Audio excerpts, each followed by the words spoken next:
Développement, éducation, lutte contre les disparités, coexistence, le vivre ensemble, les ingrédients nécessaires à la sécurité en Afrique. C'est le challenge que devra relever le continent. Prospérité en toute sécurité. Africa Challenge avec Rima Ruibi. Africa Challenge. Bonjour l'Afrique et bienvenue à Africa Challenge. Le monde a célébré hier la journée internationale de prière et de réflexion contre la traite des personnes.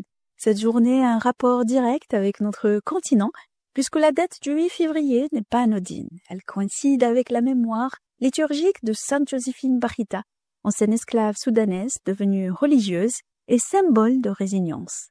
En 2000, elle a été canonisée, inspirant des milliers de personnes à lutter contre la traite. L'auteur Ngugi wa Thiong'o, dans son article « Les leçons de l'esclavage », nous explique l'impact de la traite sur les générations africaines, et ceci même après la fin du colonialisme dans notre continent. Je cite, « Les pays occidentaux n'ont jamais reconnu ce crime contre l'humanité, car pour ce faire, il faut en accepter la responsabilité et les conséquences. Certes, on peut comprendre pourquoi l'auteur d'un crime veut oublier.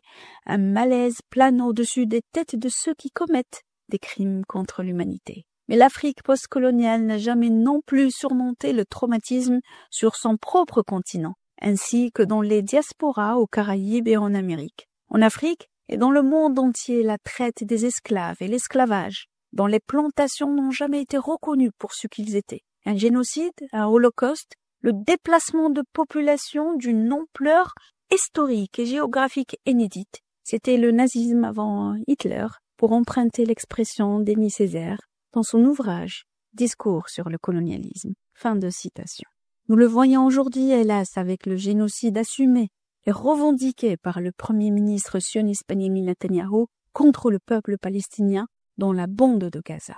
L'explication de l'auteur nous fait également rappeler les crimes commis par le colonialisme français en Algérie, où le rapport entre Français et Algériens se résumait, comme le disait l'écrivain Kateb Yassine, au rapport entre maître et esclave. Revenons à la traite. Selon le rapport mondial 2024 sur la traite des personnes, nous constatons une augmentation de 25% entre 2019 et 2022, alors que davantage d'enfants sont exploités et que les cas de travail forcé augmentent en raison de vulnérabilités engendrées par la pauvreté, les conflits, mais aussi la crise climatique. Le nombre de victimes détectées pour la traite à des fins de travail forcé dans le monde a bondi de 47% entre 2019 et 2022, selon le rapport. Le nombre d'enfants victimes a augmenté de 31% en 2022 par rapport à 2019, avec une hausse de 38% enregistrée pour les filles. L'Office des Nations Unies contre la drogue et les crimes a averti que la traite des enfants est de plus en plus fréquemment détectée